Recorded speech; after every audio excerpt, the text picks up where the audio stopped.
పురస్కరించుకుని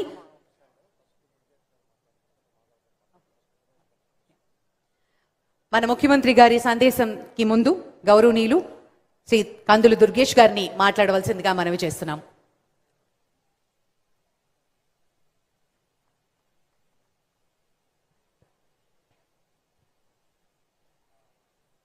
అంతర్జాతీయ మహిళా దినోత్సవం సందర్భంగా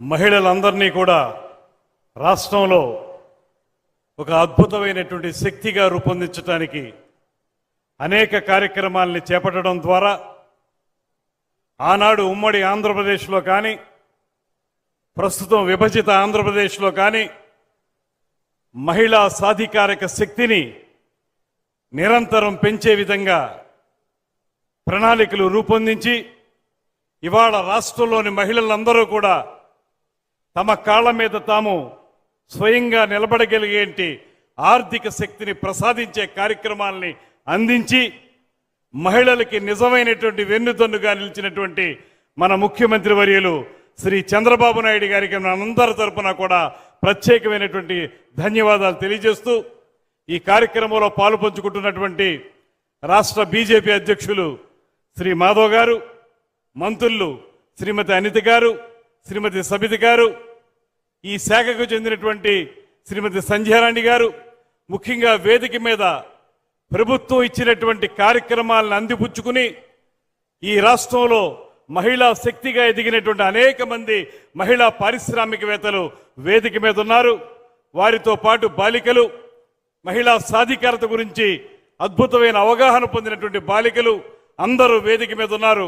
వారందరికీ అదేవిధంగా డిపార్ట్మెంట్ వారందరికీ కూడా నమస్సుమాంజలి తెలియజేస్తూ పెద్ద ఎత్తున విచ్చేసినటువంటి 50 మంది మహిళామణులందరికీ కూడా అంతర్జాతీయ మహిళా దినోత్సవం సందర్భంగా శుభాకాంక్షలు తెలియజేస్తూ నమస్కారాలు తెలియజేస్తా ఉన్నాను.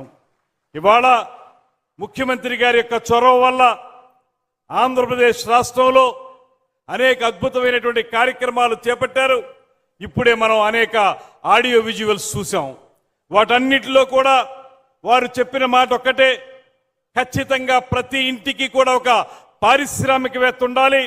ఆ పారిశ్రామికవేత్త కూడా మహిళా పారిశ్రామికవేత్త అయి ఉంటే మరింత మంచిది, కుటుంబం బాగా ముందుకు వెళ్తుందనేటువంటి ఆలోచనతో అధికారంలోకి మళ్ళీ 2024లో వచ్చిన తర్వాత 2024-25లో రమారమి 1,00,000 మంది మహిళా పారిశ్రామికవేత్తల్ని తయారు చేసినటువంటి విజ్ఞత, దూరదృష్టి మన ముఖ్యమంత్రి గారిది అనేటువంటి మాటని ఈ సందర్భంగా మనవి చేస్తున్నాను. అదేవిధంగా రాబోయే 26-27 సంవత్సరానికి గాను ఈ 1,00,000 మంది పారిశ్రామికవేత్తలు 5 లక్షలకు ఎదగాలనేటువంటి మాటను కూడా వారు స్పష్టంగా మనకు సూచన చేయడం జరిగింది. దాంతోపాటు ఈ మధ్య కాలంలోనే సంవత్సర కాలంలో రమారమి 38,000 కోట్ల రూపాయలు ఆర్థిక సహకారాన్ని అందించి మహిళా పారిశ్రామికవేత్తలు సుసంపన్నం కావడానికి వారు చేపట్టినటువంటి ఈ కార్యక్రమం అద్భుతంగా ఫలితాలను ఇస్తుంది.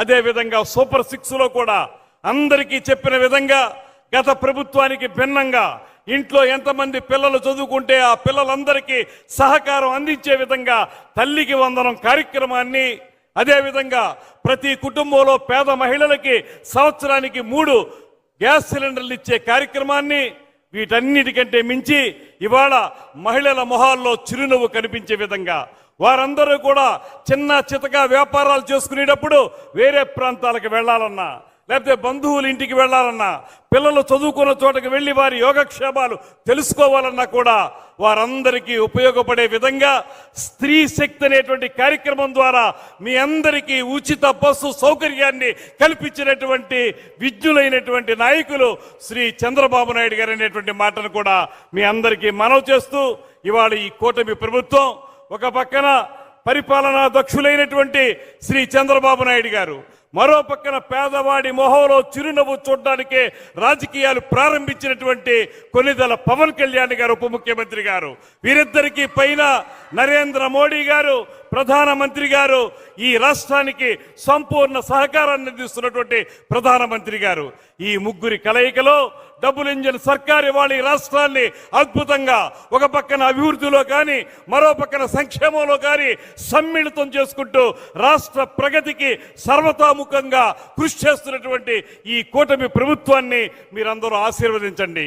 మీ అమృత హస్తాలతో మీ చల్లని మనసుతోటి ముఖ్యమంత్రి గారు చేపట్టిన ఈ పథకాల్లో లబ్ధి పొందుతున్న మీరందరూ కూడా రాబోయే రోజుల్లో రాష్ట్రం మొత్తం కూడా మహిళా సాధికారితతోటి అద్భుతంగా ముందుకు వెళ్ళాలని, వచ్చే ఎన్నికల నాటికి సగం మంది మహిళలు మళ్ళీ అన్ని ఎన్నికల్లో కూడా వారు పదవులు పొందే విధంగా కూడా కేంద్ర రాష్ట్ర ప్రభుత్వాలు ప్రయత్నం చేస్తున్నాయి.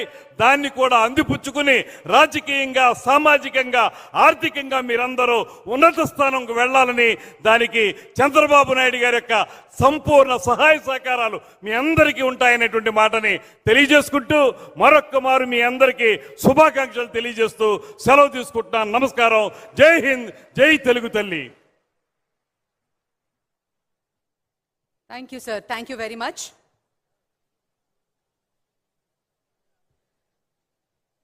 శ్రీ